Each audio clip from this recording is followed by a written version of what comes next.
Hey guys, Sean at Top 5 Fit, where training fits your life. Today I'd like to go over some hip mobility and stabilization exercises in the interest of keeping you on track moving forward into New Year, New Me. This is kind of around the time when people start, especially if they haven't been working out for a while, or even if they have been working out for a while, tension builds up. You've got odd daily patterns. We just had a couple of snow days, so the normal workday, instead of going and doing what you normally would be doing, you're now sitting on a couch binge watching Netflix. The idea behind these exercises are to keep you in your routine. So if you're learning a squat, practicing speed drills on a track, working on kicks, I don't know, anything that ultimately involves hip mobility and stabilization, sometimes there isn't a whole lot of time in the workout regimen to get these activities in. You forget about them, and then all of a sudden you're down with pain and discomfort. So what I want to go over today are some drills that you can kind of pepper in throughout your day just to kind of remind your hips their responsibility in all of your fitness activities. Okay, exercise for hip mobility and stabilization number 1. First thing I want to go after are the hip flexors. Now, these are not technically muscles. I mean, they kind of bridge the gap between muscle tissue and connective tissue, but ultimately they play a big role in your ability to actually pick up your knee. So if you are an endurance-based athlete, you're talking about thousands and thousands of times picking up your knee. Needless to say, this area can get kind of tight. If you sit at a desk all day long and you have them shortened, again, you're just kind of creating a very tense and difficult workspace for that muscle group. So what we want to go after here is something that will kind of help open the range of motion back up and kind of get you out of that leaning forward, lurched over positioning that the workday and training can sometimes put you in, as well as add a little bit of power and endurance so that you can continue on the bike, on the run, on the whatever it is you're actually doing with them. So we're going to start with a number 1 band. And I recommend starting with a number 1 band if you've never done these before. Again, we're talking about a very focused area and going meathead, if you will, and using the heaviest possible band, that could end up shutting you down for a week or two, and that's not the point of this. So start light and think about opening the tissue up as much as you can. So we're going to use a number 1 band, and all we're going to do is just step the foot in and get it right around the ankle. Now, again, use what you have, but I like to have something to hold on to, so I'm just going to go ahead and put my hands on the bar right next to me. Step out so that the band is actually at tension before we even move.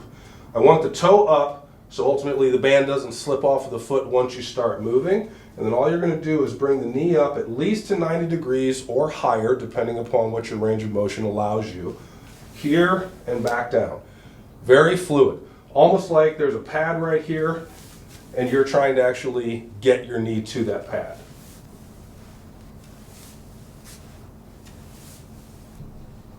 Some things to keep in mind with this particular drill: pace. You don't want to move so fast that you lose control of the band and ultimately momentum takes over the movement, but you do want a little bit of speed to it, because when you're using these, 9 times out of 10 you're going to be running or jumping, something that ultimately requires a little bit faster reaction, faster firing. So on the way up smooth, on the way down nice and smooth. Again, control the pace so that it's actually kind of quick, but you're not getting any real pauses in the movement. Very fluid on the way up, same timing on the way down. All right, hip mobility and stabilization activity number 2, high ham extensions. Now, just about every athlete that comes across my path at some point complains about discomfort in this location, and that's the point of attachment for your hamstrings. Now, ultimately they attach to your pelvic girdle very, very high up underneath the glute, and it's a challenging area to work on if things get tight there. So this particular drill kind of focuses not only on the belly of the hamstring, but it really kind of puts the work in the origin, as well as the points of attachment is basically what I'm getting at. But it puts a little bit more stress there, so you can actually improve blood flow and work out some tension that may have built up because of body position and activity. So we'll start with number 2 band. I'm going to go with, because ultimately we're putting the weight of the leg in the band, so you don't want to go too light or your leg's just going to fall to the ground. So we'll go with the number 2 band, which is about 25-35 pounds of resistance or so. Position it on a bar, so if you're at a gym, you want to be about, if I was standing, waist height is where you want to put the band at. Lay back so that your head is directly up underneath the attachment point. Take your band, bring your leg back, foot back, and basically you just want to put that loop right through the arch of your foot. Look how dirty my feet is. That's what happens when you're barefoot all the time. So we're here. Keep your toe pointed. Leg should be straight. Now, straight, not locked. So don't squeeze your quad to the point where there's almost a bow in your leg. That's putting way too much pressure on your hamstrings. You want to keep almost a soft knee, as they say in Pilates and yoga. Little bit of a bend there, just a hair. So don't squeeze to a lock. Keep a little bit of a bend. And then what we're going to do is just think about taking the heel while keeping the toe pointed, taking the heel, straight leg, all the way down to the ground. As smooth and controlled as possible. Tap the heel, bring it all the way back up to 90 degrees and then some. The idea is this is a building, strengthening activity, but mobility is also in mind. So you want to actually scoot yourself out to the point to where that band wants to take you a little bit beyond 90 degrees. Because again, we're trying to open up the hamstrings a little bit. So here, straight leg, all the way down, tap the heel. Very smooth, bring it all the way back up. And that's important to note.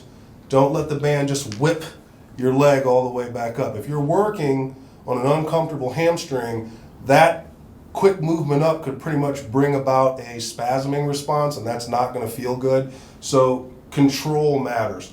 Bring the heel down, tap, bring it back up, 90 degrees, and then some. Anywhere from 6 to 8 reps or so, or at least until you feel like the tissue's warm and ready for work. All right, hip stabilization and mobility drill number 3, fire hydrants. And yes, they look exactly what they sound like. This is a great drill to help open up not only the inside of the hips, but the outside of the hips. Good firing in the glutes. Work the IT bands to the point where they actually get isolated instead of being in a stabilization position the entire time. So range of motion kind of matters with this drill. So if you have any limitations in the groin, if you have any limitations in the hips in general, you're going to want to make sure that your rotations, your revolutions are small. So, and we'll go over that in a second. And then as you feel things kind of loosen up and get to a point where you can really kind of just enjoy all of the range of motion that, you know, your hips allow, that's when you can start opening that circle up and really kind of, you know, increasing the distance you're covering. So you want to start off on all fours, very easy here. And what we're basically going to do is think about taking the knee, and that's going to be actually the point that we draw the circle with, not the ankle, not up in the hip. So the idea is a little bit of weight shift over onto the one side. We're going to pick the knee up, and we're going to start with, remember, using the knee to make a circle. Up, forward, and back down. Nice and fluid. And then, of course, we'll go ahead and change directions.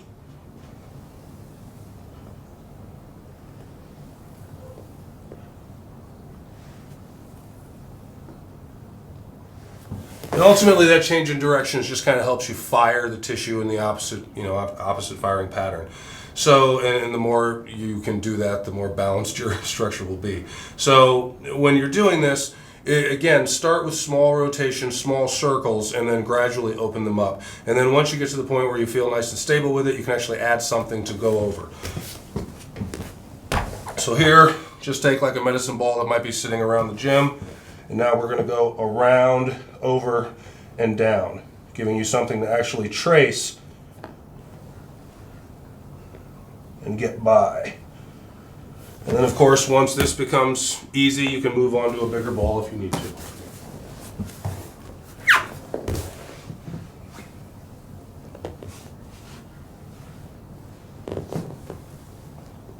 Okay, hip stabilization and mobility drill number 4. We're going to go with some external rotation and a touch of balancing over top of a chair. Just about every gym has chairs and benches available, and obviously you can work the height of this drill, or depending upon how tall the chair is or how tall the bench is, that can add difficulty or take away difficulty from the drill. But what you want to do is just square your hips up with whatever you're planning on taking your foot over. And the idea is you're going to take one leg, go cross body in front, and yes, I am balancing on the other leg. And I'm not holding on to anything. That's the point of the drill. And then you're going to take a pointed toe, up and over the seat and bring it back down next to the foot that was on the ground. And then we're just going to switch sides. Great for the hip flexors, great for stabilization in the glutes. At the same time, you get a slight tug in the hamstring while moving to help promote blood flow, open them up. Hip stabilization and mobility drill number 5, elevated glute raisers. Now, there's so many versions of this exercise. You know, you can get to the point where you're putting an Olympic bar across your waist. You can have your back elevated. You can, pretty much put your body in just about any position that you want in order to fire the glutes.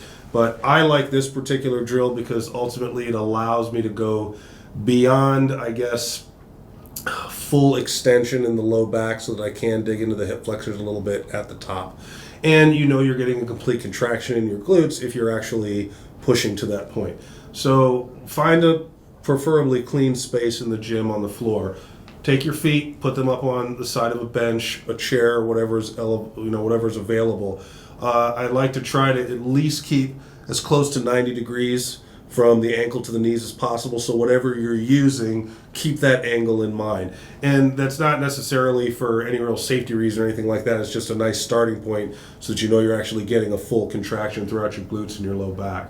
So get your feet up on the bench, and then all you're going to do is start to squeeze your butts, pick hips up off of the ground, and you want to get to the point where your hips, your knees, and your shoulders are basically in a straight line.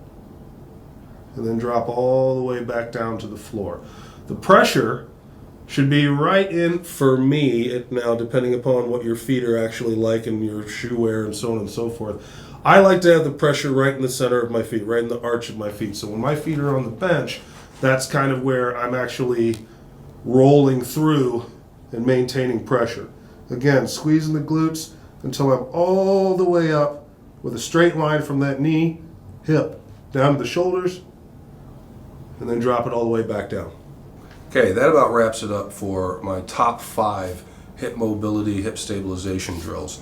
Ultimately, all of these drills are designed to be able to do them anywhere. So if you're at home, sitting in front of the TV, instead of sitting on the couch, get on the floor, go ahead and throw your feet up on the couch, work the glutes a little bit. If you have a band, it's just a matter of finding an anchor point in your home. The point is, these drills are great to keep you in your game. So when things start getting tight, when things start feeling uncomfortable, especially, from the waist down, these little add-ins can ultimately clean up any little kinks that may happen and, again, keep you into your training.